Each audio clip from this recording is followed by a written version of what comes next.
Dernière vidéo, il règle son compte à une gauchiste qui trouve des excuses aux criminels. On est parti, let's go. Certains de ces arguments, on les entend parfois mot pour mot en France. Bref, je vous laisse découvrir tout ça. Mais ne pensez-vous pas qu'il y a une raison pour laquelle beaucoup de personnes dans la communauté noire n'ont pas de père et que c'est à cause du racisme systémique? C'est parce que les hommes noirs sont plus susceptibles d'aller en prison. Et pourquoi est-ce que les gens vont en prison? Souvent, c'est à cause de la pauvreté et ils n'ont pas d'autre choix. D'accord, donc ils commettent des crimes. Oui, parce que Mais alors pourquoi? Donc s'ils sont dans la pauvreté, on doit excuser leurs crimes? Oui, parce qu'ils n'ont pas... Genre le meurtre? Je n'ai pas dit le meurtre. Mais si quelqu'un vole quelque chose parce qu'il n'a pas d'argent et qu'il n'a pas d'emploi... C'est très intéressant. Donc tu penses que la plupart des crimes dans la communauté noire sont des crimes de nécessité? Je ne dis pas la plupart. Donc participer à des tournantes, c'est un crime de nécessité? Je n'ai littéralement jamais dit ça. Oui, mais ton argument, c'est que ce sont des crimes de nécessité, comme s'ils avaient tellement faim qu'ils ne pouvaient pas le supporter. Je parle de crimes liés à l'obtention de nourriture, des choses dont tu as besoin pour vivre. Mais nous avons des bons alimentaires pour ceux qui en ont besoin. Donc ça n'existe pas. Nous avons des logements subventionnés pour ceux qui en ont besoin. Donc ça n'existe pas. Et nous avons des soins médicaux gratuits pour les pauvres, comme le Medicaid. Donc ça n'existe pas. Nous avons aussi des allocations pour ceux qui en veulent. Donc vraiment, ça n'existe pas. Alors, de quoi est-ce qu'il manque? Qu'est-ce qui les pousse à commettre des crimes? Les bons alimentaires ne couvrent pas tout ce dont ils ont besoin. Et pareil, pour le logement, ce n'est pas illimité. Beaucoup de SDF doivent aller dans des abris et ensuite ils se font expulser de ces abris. Car il y a une limite de séjour obligatoire. Donc, c'est pas comme si ils avaient une maison. Si tu as besoin de quelque chose, il y a des tonnes d'associations caritatives qui peuvent fournir de l'aide. Ou des églises. Tu ne mourras pas de faim dans ce pays. Si tu mourras de faim. Nous avons un... Non, elle dit n'importe quoi. Que ce soit aux États-Unis ou même en France, tu ne mourras pas de faim. C'est totalement faux. Là, par contre, c'est totalement faux. Non. On n'est pas dans des pays vraiment du tiers-monde où là, par contre, c'est extrêmement compliqué de trouver de la nourriture. Ou même l'eau devient compliquée. Non. Là, tu es aux États-Unis ou même ici, tu es en France. C'est totalement faux. Il y aura toujours une association, un groupe, des gens pour t'accueillir, pour au moins manger, ok? Il faut arrêter. Et quelques soirs dormir, peut-être qu'il y aura certains soirs où tu devras dormir dehors, mais il y aura des soirs où tu auras un endroit pour te loger. On a vu les reportages aux États-Unis, on a vu les reportages aussi en France, même pour les personnes qui ne sont pas françaises, il faut arrêter les conneries. Problème d'obésité. Vous ne mourrez pas de faim en France, c'est totalement faux. Pas de famine. Rien qu'hier, tu vois, hier, tiens, ça tombe bien. Hier, je suis passé... en fait, j'ai marché pour aller manger. Et devant la boucherie, il y a une femme qui m'a arrêté, une maman. Et elle est venue me demander de lui acheter de la viande. Donc, je suis entré dans la boucherie, je lui ai payé de la viande. Je lui ai laissé prendre 1 kilo de viande. Elle a pris avec à boire et tout. Elle m'a dit merci, j'en passe. Mais elle était bien en forme, tu vois. Enfin, c'est pas pour...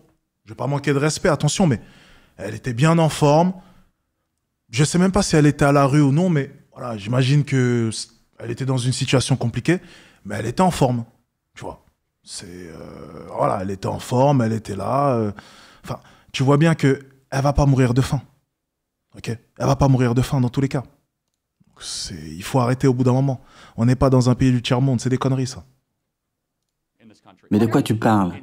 Si quelqu'un de State Street va à l'église épiscopale... Ouais, c'était une maman, je pense. Du moins, voilà, elle avait peut-être 50 ans, quelque chose comme ça.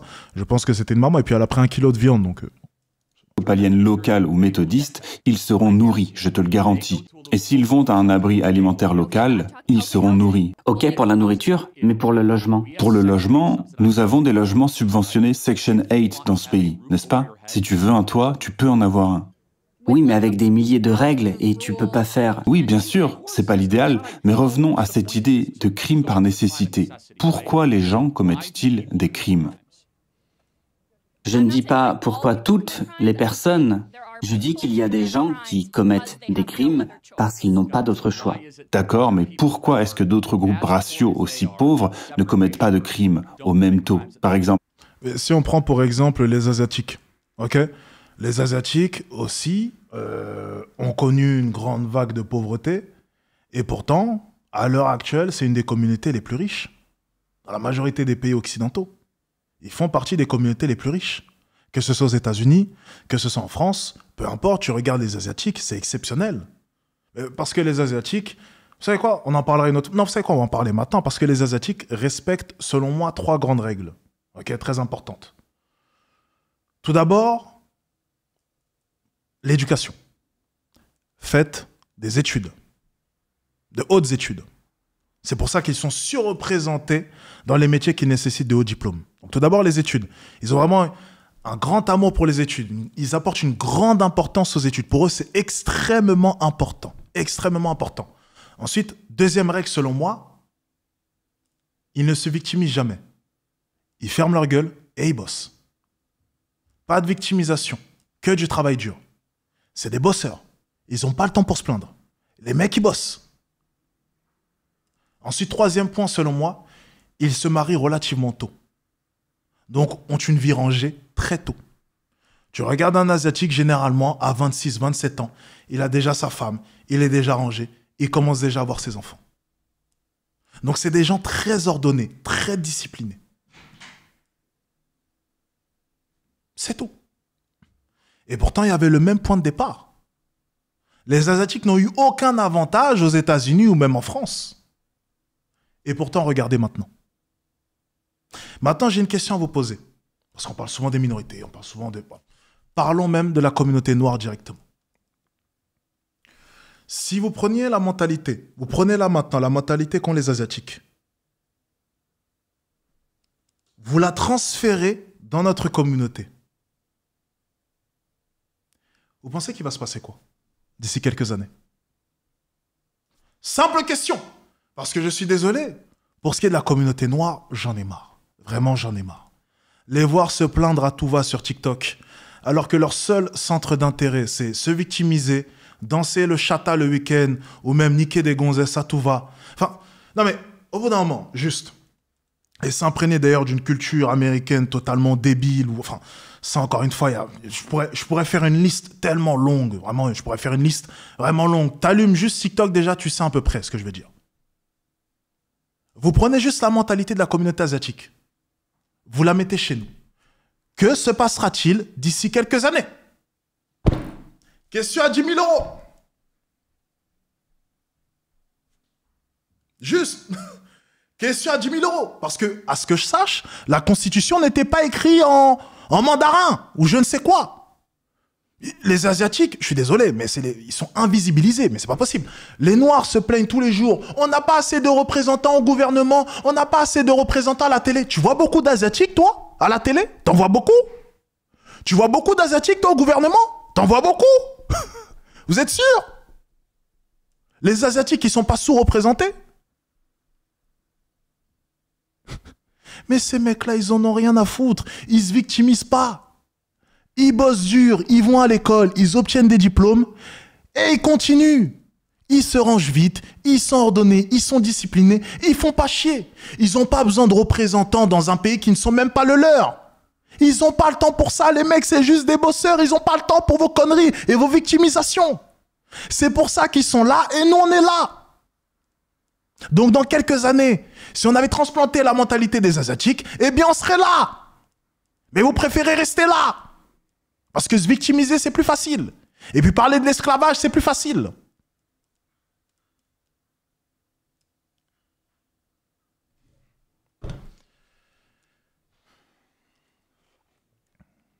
Les Noirs représentent 13% de la population et commettent plus de 50% des crimes. Pourquoi?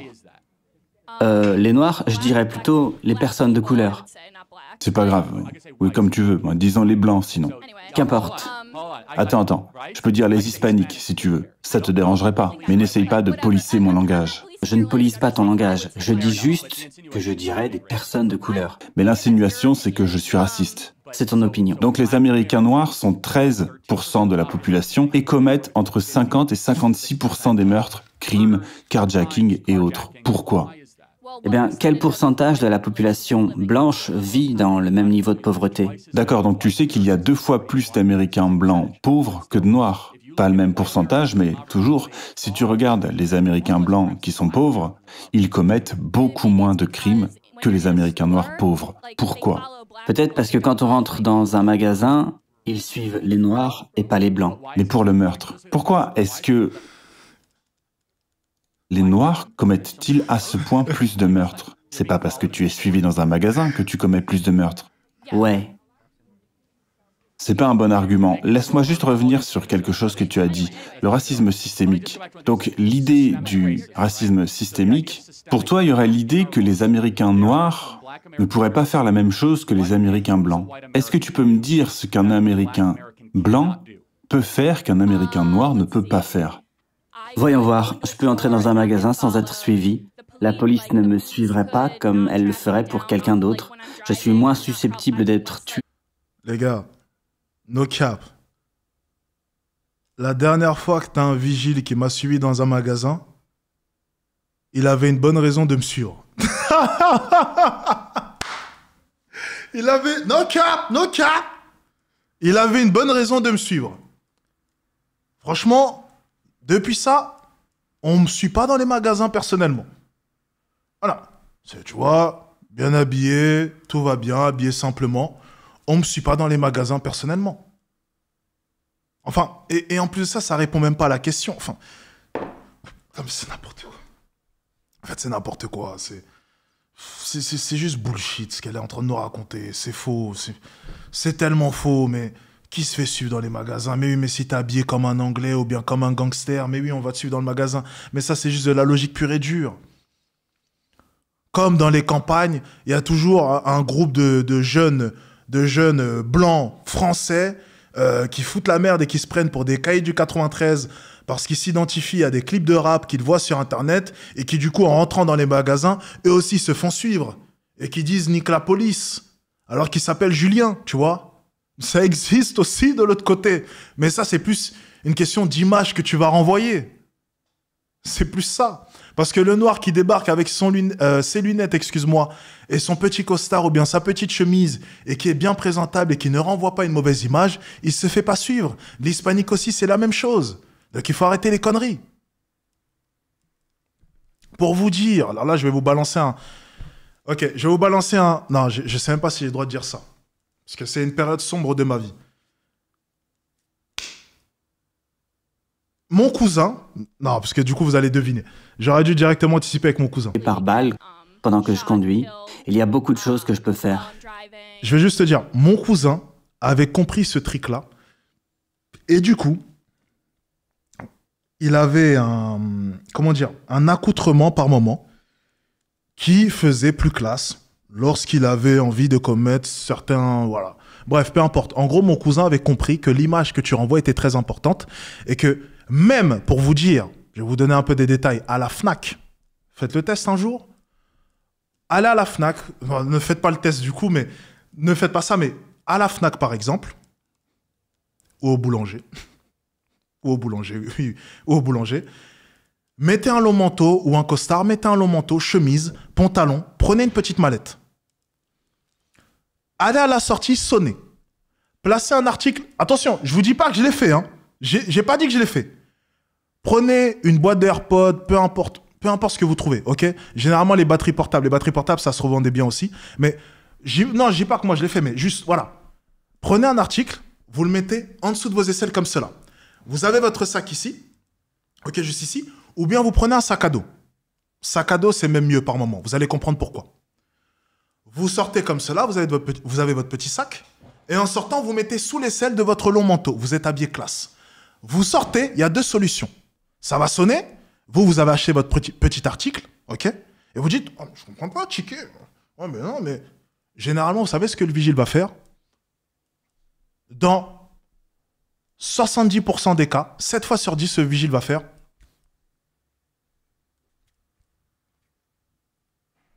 T'inquiète. Et dans d'autres cas, il regardera, ça continuera à sonner, je dirais, mais je comprends pas, mais pourtant, non, j'ai rien dans les poches. Le truc est sous les aisselles, hein. Vous contractez bien. Attends, j'ai rien, je comprends pas, mais... Oh, il dira, oh, des fois, c'est peut-être le manteau que vous avez acheté. Allez-y. C'est du 100% de réussite. 100% de réussite. Il ne cherchera pas plus loin. Avec un accoutrement différent, il finira par fouiller quelque part. Et il trouvera sûrement. Donc c'est pas une question de noir ou... Non, non, c'est une question d'image que tu vas renvoyer. C'est tout. C'est aussi simple que ça. Dans un CVS local, comment seriez-vous traité différemment? Il dirait probablement bonjour, il me laisserait entrer sans me suivre et puis... Tu parles de probabilité et je te crois pas. Moi, je te parle de loi. Qu'est-ce que tu peux faire en tant qu'individu blanc qu'un individu noir ne pourrait pas faire?